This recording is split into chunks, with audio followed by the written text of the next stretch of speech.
السلام علیکم ناظرین، میں ہوں شاہد عباسی۔ ملک بھر میں بڑی تبدیلیاں رونما ہو چکی ہیں۔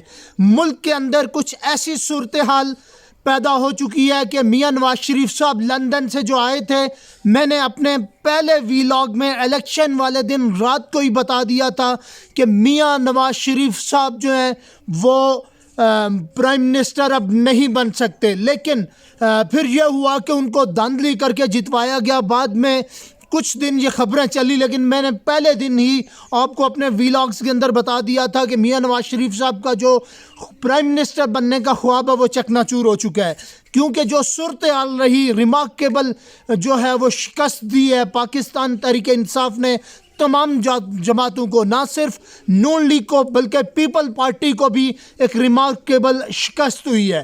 تو اس میں میاں نواز شریف صاحب نے پرائم منسٹر بننے سے انکار کر دیا ہے۔ وہ اس لیے انکار کیا ہے کہ میاں نواز شریف صاحب جس حلقے سے الیکشن لڑے ہیں وہاں سے ان کو چیٹنگ کر کے فراڈ سے جتوایا گیا ہے۔ پھر دوسری جو سب سے بڑی وجہ میاں نواز شریف صاحب جو پرائم منسٹر بننے سے انہوں نے انکار کیا وہ یہ ہے کہ میاں نواز شریف صاحب کو پتہ ہے کہ یہ جو گند کا ٹوکرا میرے سر پہ رکھا ہوا ہے، عدالتیں اس کو فیصلہ دیں گی تو وہ سیٹ بھی یہ ہار جائیں گے۔ میاں نواز شریف صاحب کو اگر ایک کامن مڈل کلاس آدمی مانسیرا سے اتنی بڑی لیڈ سے شکست دے سکتا ہے تو یاسمین راشد صاحبہ جو اتنے عرصے سے پابند سلاسل ہیں وہ بھی شکست دے سکتی تھی، وہاں پر کوئی دو رائے نہیں ہے۔ پھر پاکستان تحریک انصاف کی طرف سے کچھ نئے بیانات سامنے آئے ہیں۔ شیر افضل مروت نے کہا ہے کہ ہم پھر سڑکوں پر آئیں گے۔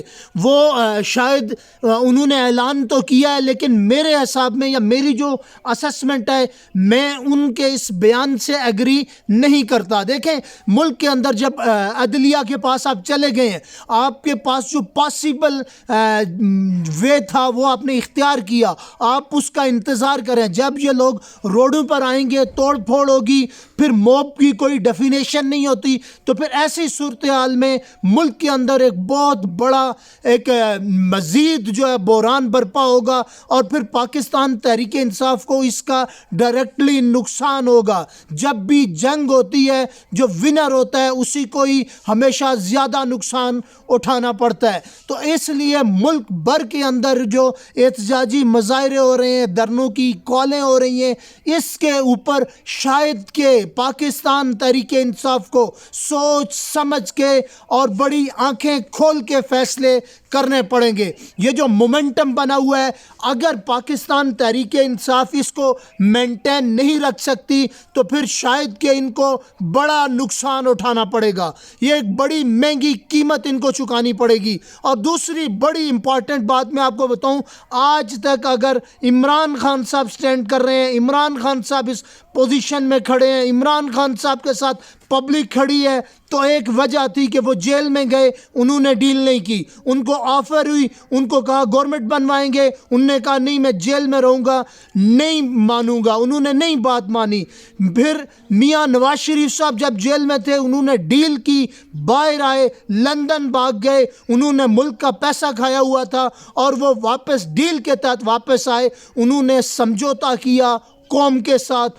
قوم اس وقت اس پوزیشن میں ہے کہ اس دھرتی کے اوپر سب سے زیادہ گندم اگانے والا یہ ملک، اور اسی کے باسی روٹی کے نوالے کے لیے ترس رہے ہیں۔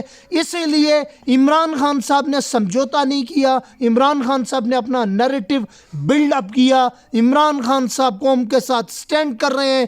اگر پاکستان تحریک انصاف نے حکومت بنانے کے لیے کوئی ساز باز کی، عوام کے مینڈیٹ جو دیا گیا ہے اس کے ساتھ سودے بازی کی، تو یقیناً عمران خان صاحب کا بھی حال جو ہے وہ شاید میاں نواز شریف صاحب سے کئی 100 گنا برا ہوگا۔ یہ بات آپ میری لکھ لیں، یہ میرا اپنا ایک تجزیہ ہے، میرا ایکسپیرینس ہے کہ آپ جب کسی چیز کے اوپر کھڑے ہوتے ہیں، آپ وہاں پر جنگ کرتے ہیں، آپ وہاں پر فائٹ کرتے ہیں، وہاں پر آپ جواب دیتے ہیں، لیکن جب آپ سمجھوتے کا راستہ اختیار کرتے ہیں، لیٹنے کی پالیسی اختیار کرتے ہیں، تو پبلک آپ کے اوپر تھوکتی ہے۔ تو اس لیے اگر KPK میں پاکستان تحریک انصاف کی گورنمنٹ بن رہی ہے، ڈٹ کے بنائیں، آپ وہاں پر گورنمنٹ کریں، لوگوں کے مسائل حل کریں.